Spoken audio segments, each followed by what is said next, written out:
একটি বৃত্তের কেন্দ্র 4, এবং তা y অক্ষকে স্পর্শ করে, তার সমীকরণ নির্ণয় করো। তাহলে দেখো, এটাকে আমি দুইভাবে করতে পারবো। সেটা হচ্ছে আদর্শ সমীকরণের ফর্মে যদি করতে যাই, তোমাদের হয়তো মনে পড়তেছে যে যদি y অক্ষকে স্পর্শ করে তাহলে ব্যাসার্ধটা কিসের সমান হয়? এই যে কেন্দ্র সেটার ভুজের সমান হয়। কেন্দ্রটা কত এখানে? h, k, তার মানে r mod of h। তাহলে এই থিওরিটা যদি মনে থাকে তোমাদের, এখন ইজি। সেটা হচ্ছে কেন্দ্র যদি 4, হয় তাহলে আমরা কি লিখতে পারবো? x h, আচ্ছা h কে কেন্দ্র হইলে এইটা লিখি, x h whole square plus y k whole square r²। তো এখানে h কে বলতে কাকে বোঝানো হচ্ছে? 4 - 8। আর r বলতে কাকে বোঝানো হচ্ছে? r বলতে mod of h। h বলতে কি? 4। তার মানে r 4। তার মানে অতএব x - 4 whole square plus y -8 whole square r² বলতে 4²। তাহলে অ্যান্সারটা হচ্ছে x - 4 whole square plus y -8 whole square 4²। তাহলে এটা হচ্ছে একটা বৃত্তের সমীকরণ। আচ্ছা, এইটাকে যদি আমি এখন এইভাবে না অ্যান্সার করে আরেকভাবে অ্যান্সার করতে পারবো। সেটা হচ্ছে ধরে নিচ্ছি যে বৃত্তটা এইরকম,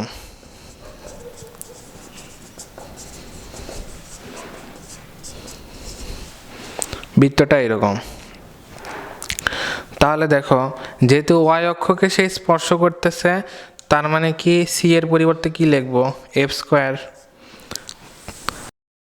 আর এখন দেখো যে কেন্দ্র হচ্ছে 4, মানে -g, -f। এই যে এই সমীকরণের ভিত্তিতে চিন্তা করলে বেসিকটা হচ্ছে কেন্দ্র -g - f, সেটা হচ্ছে 4 - 8। তার মানে g -4, f 8, আর c f²। আর f² বলতে 8² 64। তাহলে আমার এখান থেকে অ্যান্সার বের করা সম্ভব। সেটা হচ্ছে x² প্লাস y², 2g বলতে 2 - 4, x প্লাস 2f বলতে 2 × 8, y প্লাস c বলতে 64 = 0। অতএব x² plus y² minus 8x plus 16y plus 64 = 0। তার মানে আমি অ্যান্সারটা ওইভাবে করতে পারবো, এইভাবে করতে পারবো। দুইটাই ইজি প্রসেস, তোমাদের ইচ্ছা। আচ্ছা, এখানে একটা ম্যাথ আছে যে একটি বৃত্তের কেন্দ্র 4, -5 এবং এটি মূল বিন্দু দিয়ে যায়, তার সমীকরণ এবং অক্ষ দুইটি হতে তা কি পরিমাণ অংশ ছেদ করে তা বের করো।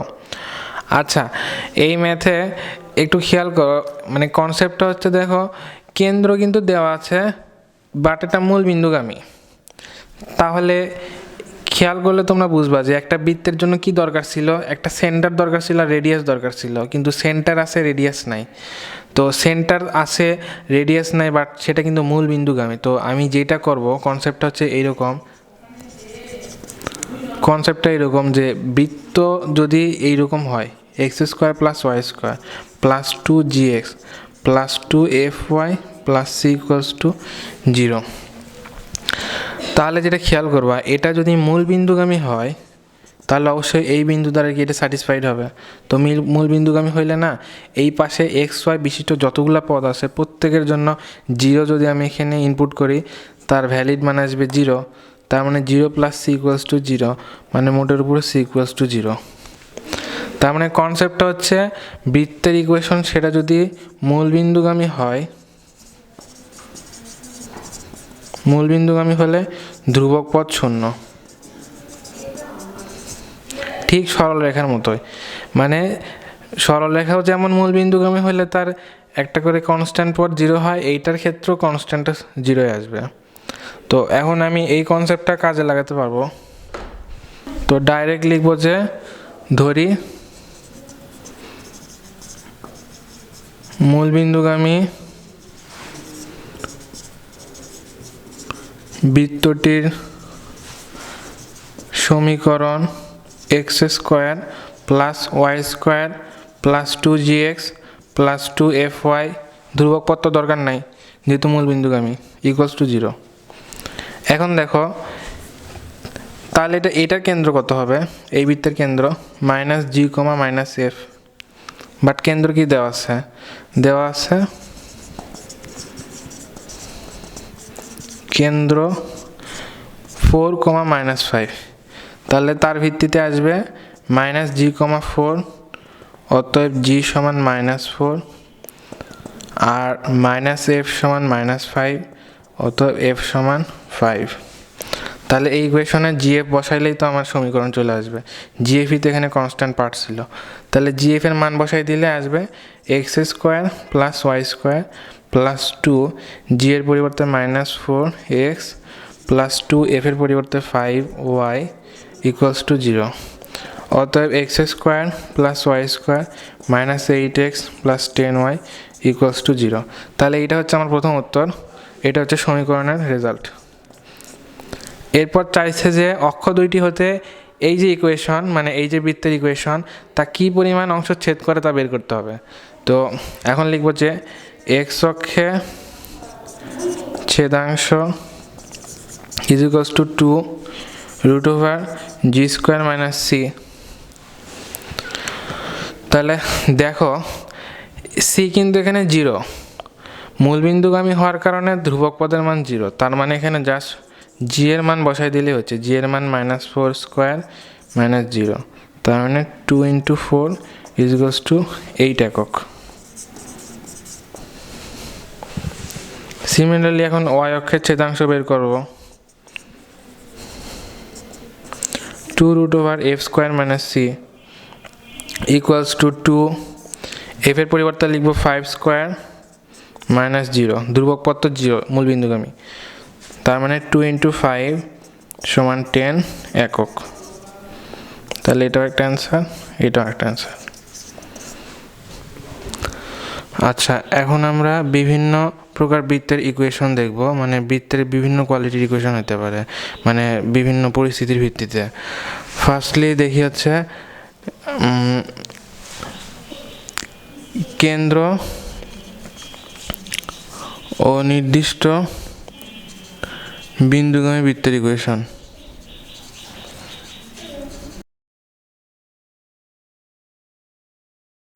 তো কেন্দ্র নির্দিষ্ট বিন্দুগামী বৃত্তের ইকুয়েশন এরকম, একটা কেন্দ্র দেওয়া থাকবে, কেন্দ্রটা হচ্ছে ধরে নেই যে এইচ কমা কে, আর এই কেন্দ্র দেওয়া আছে, আর হচ্ছে এই কেন্দ্রগামী তো অসংখ্য বৃত্ত হওয়া সম্ভব, অসংখ্য বৃত্ত হওয়া সম্ভব।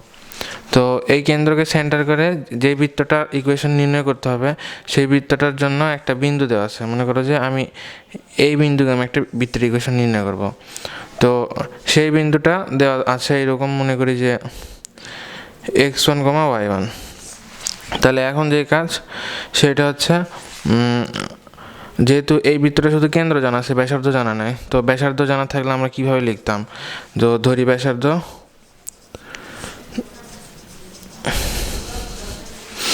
আর তাহলে লিখতাম বৃত্তের ইকুয়েশন এরকম হতো x - h² y - k² = r²। তো এইখানে আরটা হচ্ছে ব্যাসার্ধ, আর বৃত্তের ওপরে যে বিন্দুটা নির্দিষ্ট বিন্দু আমাদের জানা আছে, সেই যেই বিন্দুগামী বৃত্তটা, সেই বিন্দু এবং হচ্ছে কেন্দ্রের মধ্যবর্তী যে সংযোগ রেখাংশ, এইটাই হচ্ছে ব্যাসার্ধ। তাহলে এখন দেখো ব্যাসার্ধ সমান হচ্ছে √2 বিন্দুগামী, মানে হচ্ছে দুইটি বিন্দুর মধ্যবর্তী ডিস্টেন্সের যে ফর্মুলা, ভুজদ্বয়ের অন্তর স্কোয়ার প্লাস কোটিদ্বয়ের অন্তর স্কোয়ার। তাহলে অতএব r² সমান x1 - h² plus y1 - k²। এখন এই r² এর ভ্যালু আমরা পেয়ে গেছি। এখন হচ্ছে যেটাকে আমি বৃত্ত ধরে নিয়েছিলাম, বৃত্তের ইকুয়েশন, সেখানে r² এর মান যদি বসাই দেয়, তাহলে এটাই হচ্ছে আমার কাঙ্ক্ষিত ফলাফল, মানে x - h² plus y - k², r² এর জায়গায় লিখব x1 - h² plus y1 - k²। তাহলে আর বেশি সমস্যা করার দরকার নাই। যদি এইরকম বলে যে এইচকে কেন্দ্র থাকবে আর ওই কেন্দ্রগামী যে বৃত্তটা ইকুয়েশন নির্ণয় করতে হবে, সেই বৃত্তটা x1 y1 বিন্দুগামী, তাহলে যেটা করব ডিরেক্টলি এক পাশে হচ্ছে ওই যে এই পোর্শনটুকু লিখব, লিখার পরে এই পার্টকে স্যাটিসফাই করে হচ্ছে x1 y1 বিন্দু, তাহলে আর এক পাশে x1 y1 বিন্দু এই xy ভুজকটির জায়গায় বসাই দিয়ে সমান করে দিব। তাহলে এইটাই হচ্ছে আমার হচ্ছে এই যে একটা কেন্দ্র আর নির্দিষ্ট বিন্দুগামী বৃত্তের ইকুয়েশন।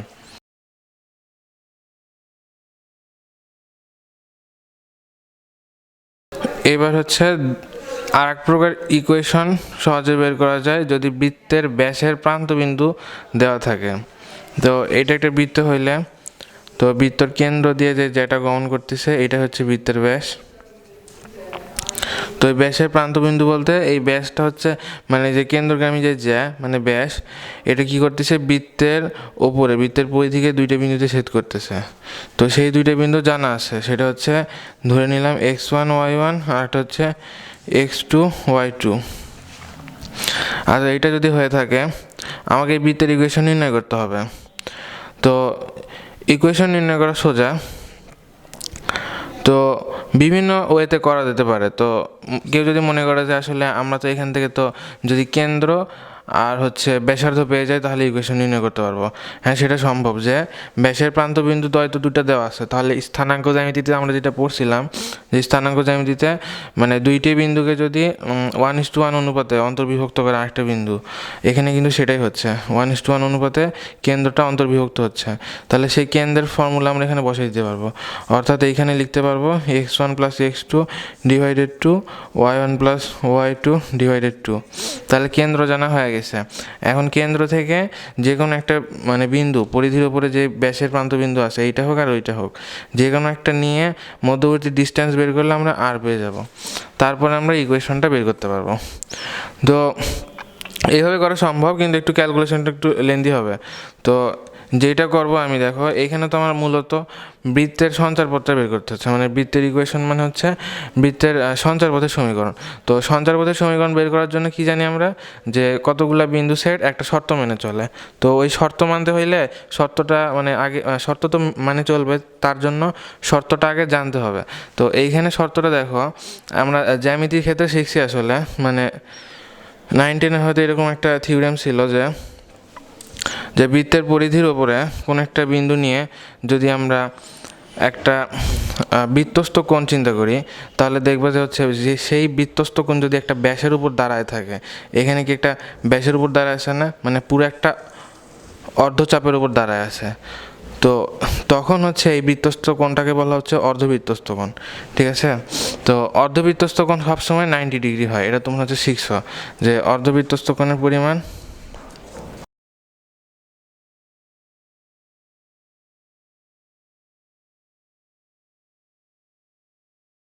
তো অর্ধবৃত্তস্থ কোণের পরিমাণ 90 ডিগ্রি, তো এটা তোমাদের জানা। তো এখন এখানে যে বিন্দুটা নিছি আসলে এখানে না, আমি যে কোনো জায়গায় নিতে পারতাম, এই পরিধির উপরে যে কোনো বিন্দুই নিতে পারতাম। আর পরিধির উপরে যে কোনো বিন্দুই কিন্তু আসলে এই বৃত্তকে মানে এই বৃত্ত সৃষ্টিকারী যেই সেট আছে বিন্দু সেট, সেই বিন্দু সেটের অন্তর্ভুক্ত বিন্দু।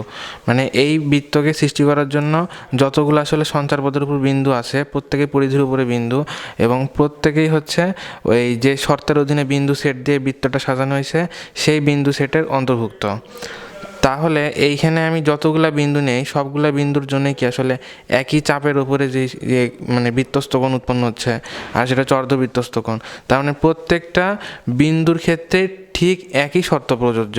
তাহলে এই শর্তটা আমি কি এই বৃত্তর ইকুয়েশন নির্ণয়ের ক্ষেত্রে অ্যাপ্লাই করতে পারবো।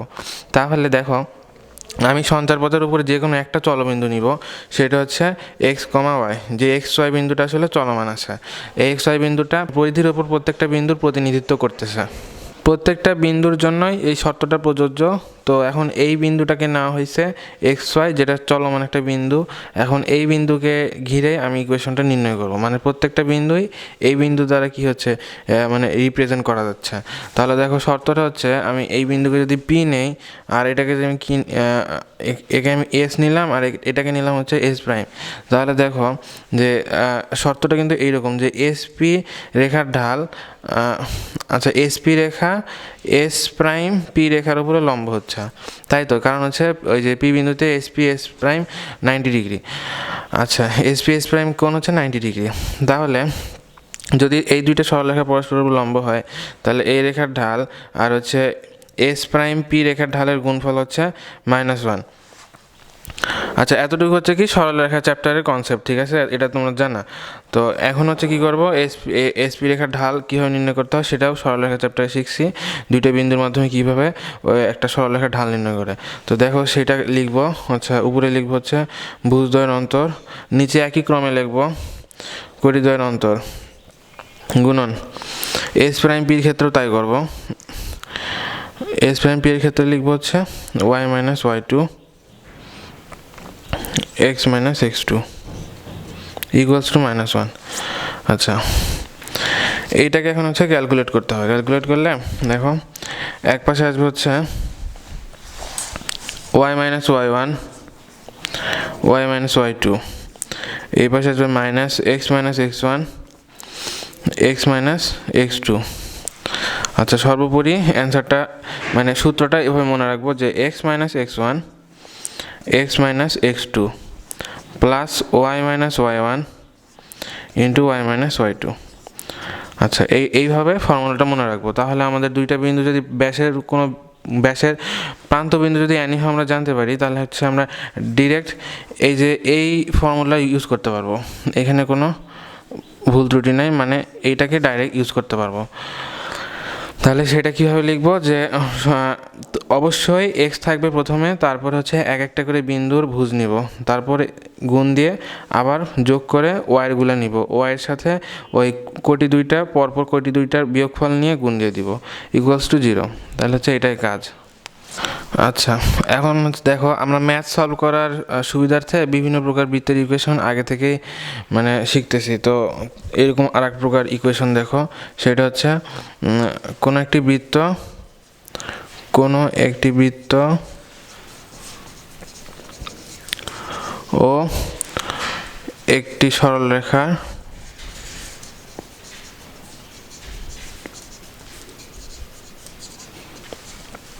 সরলরেখার ছেদ বিন্দুগামী বৃত্তের ইকুয়েশন।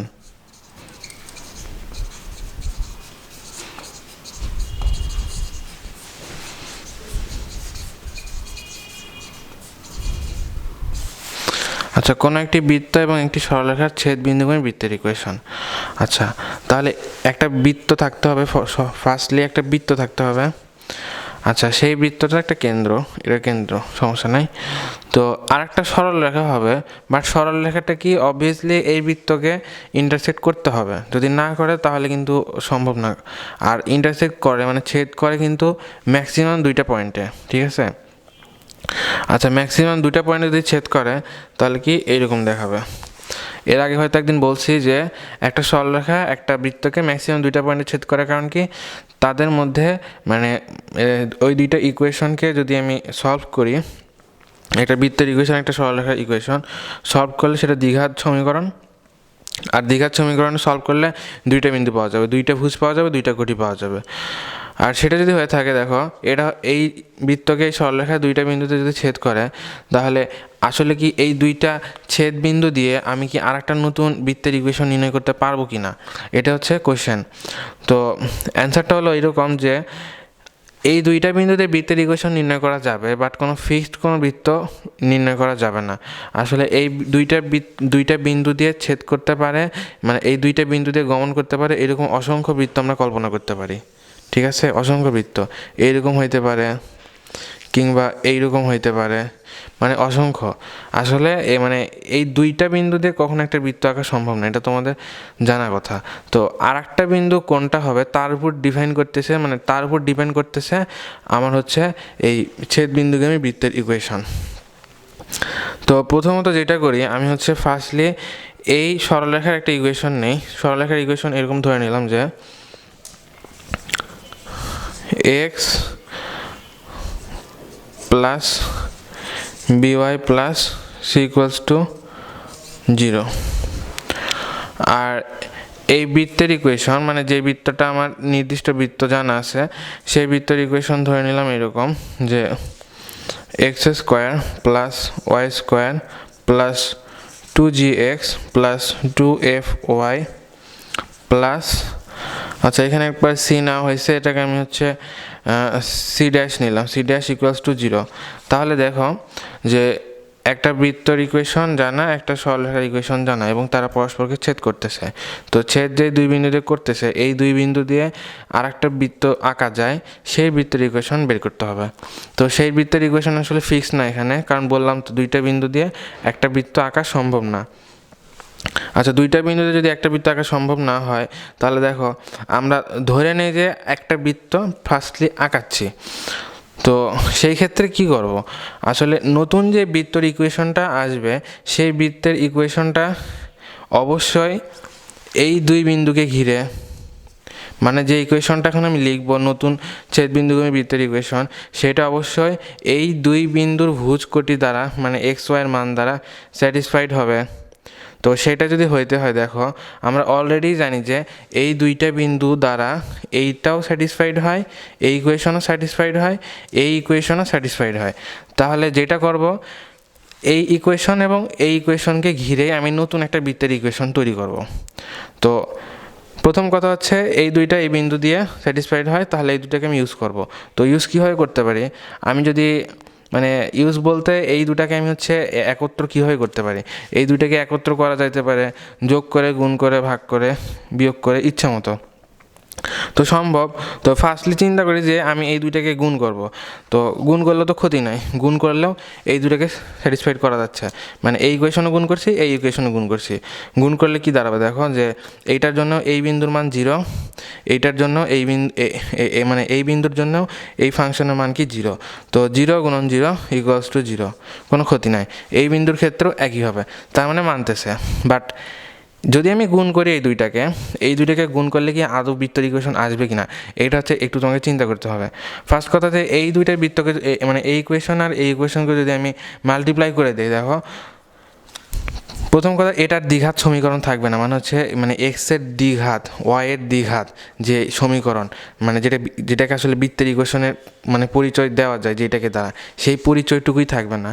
মানে এটা দিয়ে এটা গুণ দিয়ে দিলে দেখবা যে কিউব চলে আসতেছে, মানে হচ্ছে মানে 3 ঘাত। আসলে 3 ঘাতে কিন্তু কোনো বৃত্তের ইকুয়েশন নাই, আর 3 ঘাতের কোনো বৃত্তের ইকুয়েশন সম্ভব না। তার মানে প্রথম কথা যে হচ্ছে গুণ দেওয়া চলবে না। এখন দেখি আমরা ভাগ দিতে পারি কি না। আচ্ছা, ভাগ যদি দিয়ে দেয় প্রথমেই রং, কারণ কি প্রথমেই রং, কারণ এই দুইটা দিয়ে যদি আমি ভাগ দিয়ে দিই, তাহলে দেখো প্রথম কথা হচ্ছে এক্সের পাওয়ার তো সর্বোচ্চ ম্যাক্সিমাম 2 ঘাত আসতেছে না, এক্স স্কোয়ার আসবে না ভাগ দিয়ে দিলে। দ্বিতীয় কথা হচ্ছে এই দুই বিন্দু দ্বারা যদি আমি স্যাটিসফাইড দেখতেও চাই, দেখবা যে সিদ্ধমান কত আসতেছে 0/0। তো এটাও তো একটা আনডিফাইন্ড, মানে ভাগ করাও চলবে না। তৃতীয় কথা হচ্ছে আমি যদি এটাকে যোগ করি বা বিয়োগ করি, যোগের কাজ তো বিয়োগের মাধ্যমে করা সম্ভব, তো সেটা নিয়ে কোনো টেনশন নাই। যোগ করি বা বিয়োগ করি, তো যোগ যদি করি আসলে দেখবা তবেই কেবলমাত্র একটা বৃত্তের ইকুয়েশন পাওয়া সম্ভব। আর দ্বিতীয় কথা, এই যোগ করলে বা বিয়োগ করলে যে ইকুয়েশনটা আসবে, সেই ইকুয়েশনটা কি এই দুই বিন্দু দিয়ে স্যাটিসফাইড হয়।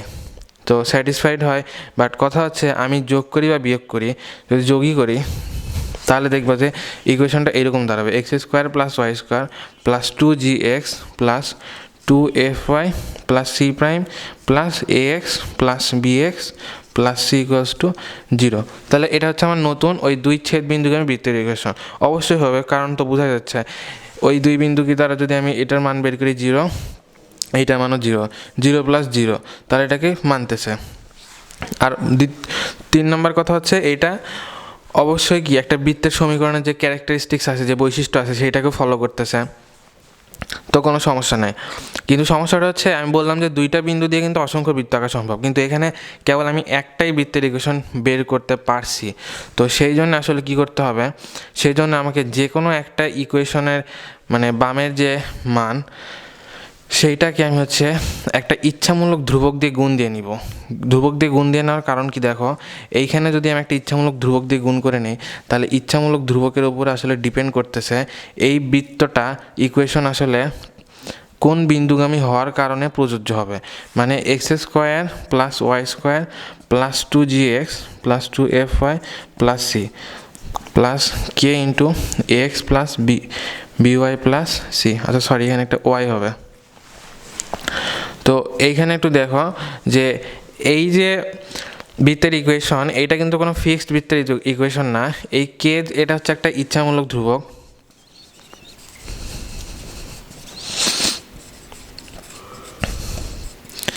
আর এই ইচ্ছামূলক ধ্রুবকের উপর ডিপেন্ড করতেছে যে এই বৃত্তটা আসলে 3 নাম্বার কোন বিন্দুর উপর দিয়ে যাচ্ছে। 3 নাম্বার বিন্দুটা যদি আমরা জানতাম তাহলে কিন্তু আমরা ফিক্সড একটা বৃত্ত ইকুয়েশন লিখতে পারতাম। তো সেই কারণে কে দিয়ে যদি আমি গুণ দিই তাহলে কি একটা মানে হচ্ছে মানে ডেফিনিট কোনো ইকুয়েশন না হয়ে ইনডিফিনিট একটা ইকুয়েশন হয়েছে। তো এই ইনডিফিনিট যে ইকুয়েশনটা হয়েছে সেটা আসলে প্রকৃতপক্ষে একটা বৃত্ত এবং সরলরেখার ছেদবিন্দুগামী বৃত্তের ইকুয়েশন। আর অবশ্যই এইটা কিন্তু একটা মানে একটা ভ্যালিড ইকুয়েশন আসতেছে। এই কে দিয়ে গুণ দিলে আসলে কোনো মানে এটার ভ্যালিডিটি থাকবে। এটা আসলে যে মানে বৃত্ত থেকে যে অন্য কিছু হয়ে যাবে তেমন কিছু না, অবশ্যই এটা একটা বৃত্ত থাকতেছে। আর এটা তো অবশ্যই ওই দুই বিন্দুগামীও হচ্ছে। আর তৃতীয় বিন্দুর উপরে এই কেটা নির্ভর করতেছে, মানে এটাই হচ্ছে আমার ভ্যালিড অ্যান্সার। মানে এটাই হচ্ছে একটি বৃত্ত এবং একটি সরলরেখার ছেদবিন্দুগামী অপর একটি বৃত্তের ইকুয়েশন। এইবার দেখো যে আলফা বিটা বিন্দুগামী এবং একটি বৃত্ত ও একটি সরলরেখার ছেদবিন্দুগামী বৃত্তের ইকুয়েশন। তো আগের প্রকারে দেখছি যে বৃত্ত এবং সরলরেখার ছেদবিন্দুগামী বৃত্তের ইকুয়েশন এইভাবে লেখা যায় যে সেটা যদি বৃত্তটার ইকুয়েশন এরকম হয়, x square plus y square plus 2gx plus 2fy plus হচ্ছে সি বার লিখছিলাম। আর সরলরেখার ইকুয়েশনকে লিখছিলাম আচ্ছা ইকুয়ালস টু 0। সরলরেখার ইকুয়েশনকে লিখছিলাম ax plus by plus c equals to 0। তো এখন দেখো এইটাকে আসলে যদি আমি এখন একটা ফাংশন আকারে লিখি, মানে F of x comma Y দ্বিচলকী একটা ফাংশন, আর এটাকে G of x comma Y দিয়ে যদি লিখি আর একটা ফাংশন, তাহলে দেখো আমরা যেটা শিখছি যে একটি বৃত্ত এবং সরলরেখার ছেদবিন্দুগামী অনেক ধরনের বৃত্ত হইতে পারে। তো সেই বৃত্তটার একটা কমন ইকুয়েশন হইতে পারে এরকম যে x square plus y square plus 2gx plus 2fy plus c bar plus K into x plus by plus c equals to 0। তাহলে এখন হচ্ছে ফাংশন আকারে যেহেতু লিখতে পারবো, কারণ এটাকে আমি একটা ফাংশনের মতন প্রকাশ করছি অলরেডি। তাহলে F of x comma Y plus K into A X plus by plus এটাকে ফাংশন লিখি K into G of x comma Y equals to 0। তো এখন দেখো এখন কিন্তু আর আমার কেটার দরকার হচ্ছে না, কারণ কে দরকার না হওয়ার কারণ এখন আমি নতুন মানে একটা ফিক্সড বৃত্ত বের করতে পারবো, বিকজ এখানে আলফা বিটা বিন্দুগামী এইটা দেওয়া আছে। তো আলফা বিটা বিন্দুগামী হইলে তো বললাম এই বৃত্তটা এখন ডিফাইন্ড হয়ে যাবে, একটা নির্দিষ্ট বিন্দু হয়ে যাবে। তো সেই বৃত্তটা বের করার জন্য আগে কে এর মান বের করা দরকার। তো কে এর মান কীভাবে বের করব, যে ঠিক এইভাবে এখানে আলফা বিটা বিন্দু বসাই দিব। আলফা বিটা বিন্দু বসাই দিলে এক্স ওয়াইয়ের জায়গায় তাও এইটা মানবে। তাহলে আলফা বিটা বিন্দু বসাই দিলাম। এখন যেটা করতে পারি যে সাদা লিখতে পারি যে F of x comma Y equals to minus K of G of x comma Y, আর এটাকে লিখতে পারি F of alpha comma beta equals to minus K of G K into G of alpha comma beta. এখন দেখো এখানে যে দুইটা equation হয়েছে এদেরকে যদি আমি ভাগ করে দিই, ঠিক আছে, ভাগ করে দিলে f of x comma y divided g of alpha comma beta equals to g of x comma y divided g of alpha comma beta. আচ্ছা দেখো এইটা কিন্তু অনেক একটা তাৎপর্য আছে যে এটাকে অনেক সহজে মনে রাখা যাচ্ছে। আর এইটা কিন্তু এই আলফা বিটা বিন্দুগামী এই ওই যে এফ ফাংশনের যে বৃত্ত আর জি ফাংশনের যে সরলরেখা, সেই সরলরেখার বৃত্তের ছেদ বিন্দুগামী নতুন বৃত্তের ইকুয়েশন। আর এখানে একটু খেয়াল রাখবো যে G of alpha comma beta, ঠিক আছে, G of alpha comma beta not is equals to 0 F হইতো, আর F of alpha comma beta not is equals to zero, কারণ এই দুটো যদি জিরো হয়ে যায় তাহলে এই ফাংশনটা আবার মানে এই ইকুয়েশনটা আবার ইনভ্যালিড হয়ে যাবে। তো সেটার দিকে একটু তোমরা নজর দিও যে জিরো যেন না হয়। আর জিরো হওয়ার কথা না, কারণ যদি একটা বৃত্ত একটা সরলরেখা ছেদ করে এবং আর একটা বিন্দুগামী হয়, এটা জিরো হবেও না। তাহলে এইটা হচ্ছে আমার কাঙ্ক্ষিত রেজাল্ট, মানে এইটা হচ্ছে সেই বৃত্ত। আচ্ছা, এখন হচ্ছে দেখো আজিজুর রহমান খলিফা স্যারের নিয়মে দুই বিন্দুগামী বৃত্তের ইকুয়েশন নির্ণয় করা শিখি। মানে আজিজুর রহমান খলিফা স্যার হচ্ছে বাংলাদেশেরই একজন গণিতবিদ ছিলেন। তো উনি যেটা করছেন, সে দুইটা বিন্দু এরকম যদি থাকে x1, y1, x2, y2, তো এই দুই বিন্দুগামী বৃত্তের ইকুয়েশন নির্ণয় করতে গেলে আসলে আমরা যেটা করতে পারতাম, মানে উনি যেটা করে গেছেন সেটা করছেন যে উনি দুইটা বিন্দুর জন্য একটা সরলরেখা চিন্তা করছেন।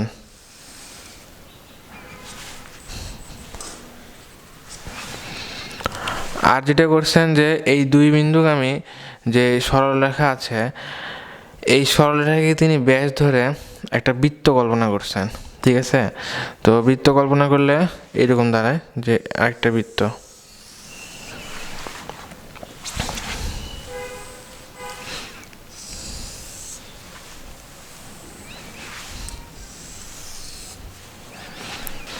তো এই দুই বিন্দু দিয়ে একটা সরলরেখা চিন্তা করছেন, আর এই দুই বিন্দুকে ব্যাসের প্রান্ত বিন্দু ধরে একটা বৃত্ত চিন্তা করছেন।